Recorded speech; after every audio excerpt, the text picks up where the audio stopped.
नमस्कार दर्शकबिन, फरक धारको द ओपिनियनमा यहाँहरू सबैलाई हार्दिक स्वागत गर्न चाहन्छु। अघिल्लो श्रृङ्खलामा हामीले समाजवाद उन्मुख मार्गका विशेषताहरूका बारेमा चर्चा गरेका थियौँ। हाम्रो देश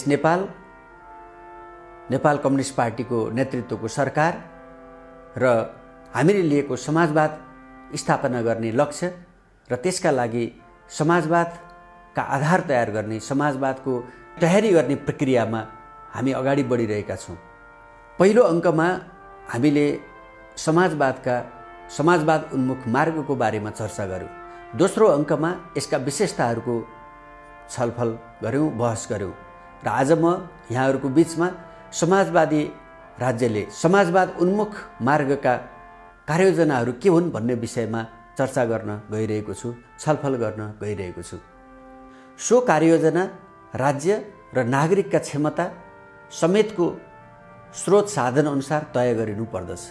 हामीले दुनियाँको विकासलाई तत्कालै भेट्न सक्दैनौँ, किनकि हामीले देखेका कैयन पश्चिमा र विकसित मुलुकहरू हामी जस्ता अविकसित मुलुकहरूको शोषण र दोहन गरेर हाल विकसित भएका हुन्। त्यसो भनेर हामीले ती सँगै पुग्ने महत्त्वाकांक्षा राख्न हुँदैन भनेको होइन, तर पनि यति राखौँ कि त्यो व्यावहारिक र सम्पन्न योग्य होस्। त्यसैले मैले हाल आम कार्ययोजनाका लागि 3वटा प्राथमिक क्षेत्र छलफलका लागि उपयुक्त ठानेको छु। पहिलो र मुख्य कार्ययोजना भनेको सबै नेपालीलाई उपयुक्त रोजगारीको ग्यारेन्टी गर्ने कुरा हो। नेपालका सबै परिवारहरूको घाँस बाँस आवास तथा कपासको परिपूर्तिका लागि व्यवस्था गर्न सक्नुपर्दछ।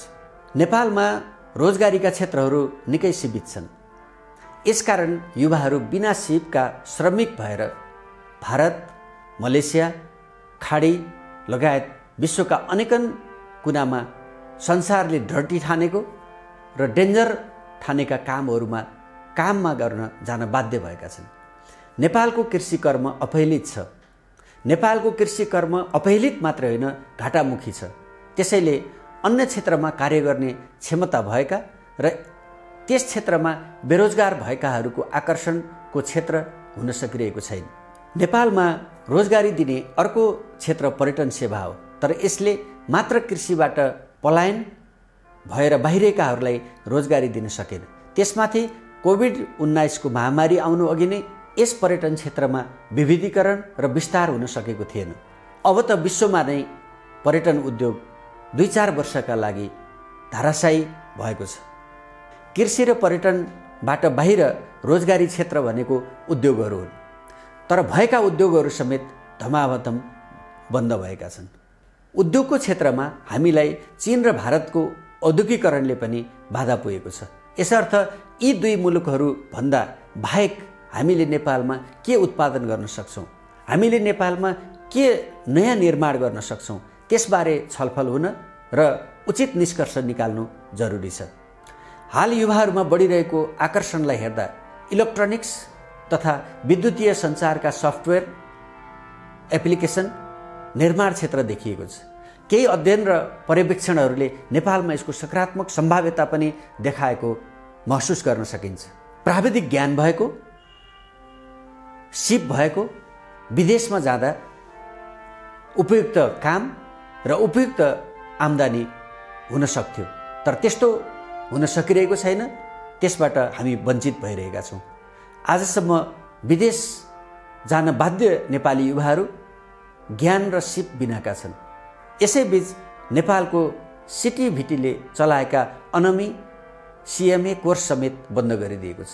नेपालमा यी कोर्स आवश्यक नभए पनि इजरायल जस्ता थुप्रै मुलुकहरूमा जाने गरेका केयर गिभर जस्ता कामका क्षेत्रहरूमा सिटिभिटीले चलाएका कोर्सहरू उपयुक्त हुने देखिएको छ। इलेक्ट्रिक, स्यानिटरी तथा प्लम्बिङ नेपालमा समेत प्रशस्त माग रहेको छ। अन्यत्र मुलुकहरूमा जाने युवाहरूका लागि समेत यी ज्ञान र सिपहरू आवश्यक देखिन्छन्। यी क्षेत्रलाई नै रोजगारीको लागि कसरी विस्तार र व्यवस्थित गर्न सकिन्छ, यसबारे हामीले फरक धारबाट, परम्परागत सोचाइ र प्रणालीबाट पृथक भएर आजको विज्ञान र प्रविधिसँग जोडेर आजको विश्व बजारको आवश्यकतालाई ध्यान राखेर र नेपालको आवश्यकतालाई समेत मध्यनजर गरेर सोच्नुपर्दछ, योजना बनाउनु पर्दछ र कार्यान्वयन गर्नुपर्दछ। दोस्रो महत्त्वपूर्ण क्षेत्र न्यूनतम र गुणस्तरीय शिक्षा उपलब्ध हुने कुराको ग्यारेन्टी हो। हामीले सरसर्ती हेर्दा भन्न सकिन्छ कि शिक्षा निशुल्क भएर मात्रै हुँदैन। यसका लागि परिवारको भौतिक आवश्यकता परिपूर्ति समेत हुनुपर्दछ।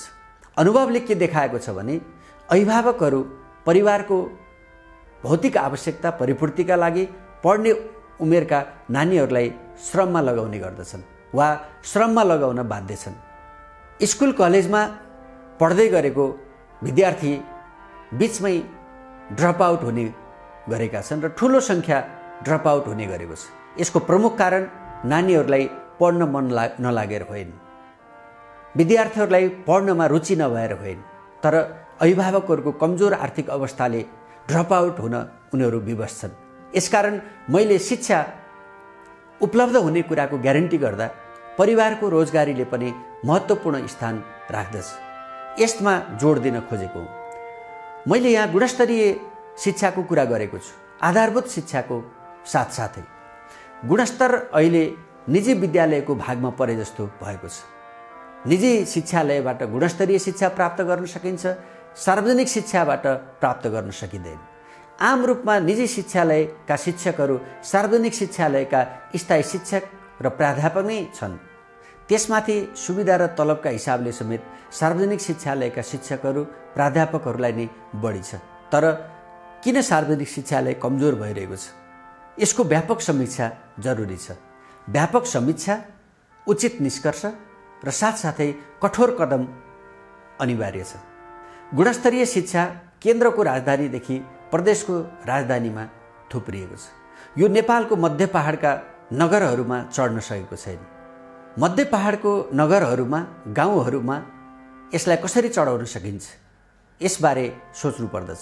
मध्य पहाडमा कुनै स्नातक तहका इन्जिनियरिङ वा चिकित्सा वा कृषिका कलेजहरू खोलिएका छैनन्। खोल्न किन सकिँदैन? त्यसको सम्भाव्यता के छ? खोजी हुनु र त्यसमा आवश्यक कदम चालिनु आवश्यक छ। यी कुराहरू नै गुणस्तरीय शिक्षाको ग्यारेन्टीका लागि गरिनुपर्ने कामहरू हुन्। यी बारे छलफलमा ल्याई सरकारको प्रमुखतामा राखिनु पर्दछ र त्यसको कार्यान्वयनका लागि ठोस कदम अनिवार्य छ।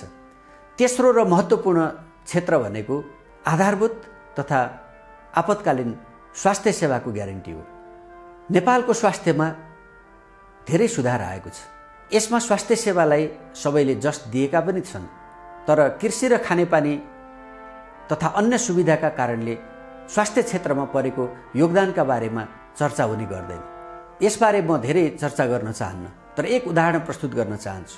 सुधारिएको चुरोले कतिपय आमा वा दिदीबहिनीहरूलाई दम रोग नभएको बारे कैयन अध्ययनले बताएका छन्। चर्पीको निर्माणका कारण जुका वा चूर्ना पर्ने समस्या कम हुँदै गएको सामाजिक विज्ञानका अध्ययनहरूले बताएका छन्। तथापि मातृ शिशु सेवाले अकालमा मृत्यु हुने आमा र शिशुको ज्यान जोगाउन सकेको छ। यो स्वास्थ्य सेवाकै कारण हो। म यहाँ के स्मरण गराउन चाहन्छु भने भोका गर्भवतीले आइरनको चक्की दिँदा फलामको कमीलाई केही सहयोग गरे पनि उनको कुपोषण कम हुँदैन। तसर्थ भोका गर्भवतीको भोक मार्न राज्यको पहिलो कर्तव्य हो। त्यसै कारण मैले नेपाली जनताको स्वास्थ्यका लागि कृषि लगायत अन्य क्षेत्रको भूमिकाबारे सोच्नुपर्छ भनेका हुँ। यति हुँदाहुँदै पनि हामी बिरामी पर्छौँ। यस्तो बेला हामीलाई सानातिना वा आधारभूत उपचार आवश्यक पर्छ। कुनै बेला तत्कालै आपतकालीन उपचार आवश्यक पर्छ। यस्तो अवस्थामा नेपाली नागरिकले सकेसम्म नजिकको स्वास्थ्य क्लिनिक वा अस्पतालमा सेवा पाउन सक्ने हुनुपर्दछ। मैले करिब आधा घण्टाभित्र हरेक नागरिकले आफूलाई आवश्यक परेको सेवा पाउनु पर्दछ भनेर प्रस्तुत गर्न खोजेको हुँ। त्यो तहको व्यवस्थापन हामीले गर्न सक्नुपर्दछ। यसै गरी जटिल स्वास्थ्य सेवाका लागि तहगत रूपमा व्यवस्थापन गरिनुपर्दछ। सरकारले हरेक पालिकामा कम्तीमा 25 शैय्याको अस्पताल स्थापना गर्ने लक्ष्य लिएको छ। तथापि यसको लागि चाहिने आवश्यक जनशक्ति र आवश्यक सर्जिकल तथा औषधि उपकरण नियमित पूर्ति हुने व्यवस्था गरिनु अनिवार्य छ। गाउँपालिका नगरपालिकाहरूको सहजीकरण र सुपरिवेक्षण यसका लागि महत्त्वपूर्ण हुन्छ। पालिकाका अस्पतालहरूले व्यवस्थापन गर्न नसकेका स्वास्थ्य समस्याहरूको दोस्रो वा तेस्रो तहका अस्पतालहरूमा दह्रो प्रेषण प्रणाली हुनु आवश्यक छ। यसलाई मैले दह्रो भन्नुको मतलब तल्ला तहका अस्पतालले प्रोटोकल अनुसार गरेका प्रेषणलाई माथिल्ला अस्पतालहरूले सेवा दिन बाध्यकारी व्यवस्था मिलाइनु पर्दछ। बिरामीको उपचारपछि वा प्रेषित बिमारीको तल्लो तहमा नै उपचार गर्न सकिने अवस्था भएपछि माथिल्लो तहका अस्पतालले तल्ला तहका अस्पतालमा प्रेषण गर्न सक्ने व्यवस्था मिलाइनु पर्दछ। मैले दोहोरो प्रेषण प्रणाली भनेको यस्तै व्यवस्था हो। समाजवाद उन्मुख मार्गको बहसमा यी तीनवटा क्षेत्रको कार्ययोजनाबारे मोटामोटी खाका बताउन खोजेको हुँ। यसमा हामीले व्यापक र विस्तारपूर्वक छलफल चलाइनु पर्दछ। समाजवादी लक्ष्य हासिल गर्नको लागि आज हामीले जुन तयारी गरिरहेका छौँ, समाजवादमा पुग्नका लागि आज हामीले जे तयारी गर्नुपर्ने हो त्यसका लागि समग्र समाजवादी मार्गका विशेषताहरूलाई कार्ययोजनामा बदल्ने, त्यसलाई कार्यान्वयन गर्ने कुरामा सरकारको दह्रो प्रतिबद्धता आवश्यक छ। समतामूलक समाज, सुखी नेपाली र समृद्ध नेपाल निर्माण गर्नको लागि अगाडि बढौँ। आजको छलफलमा यति विषयसहित आगामी अङ्कमा अरू विषयहरू लिएर उपस्थित हुने नै छु। आजलाई बिदा चाहन्छु। धन्यवाद।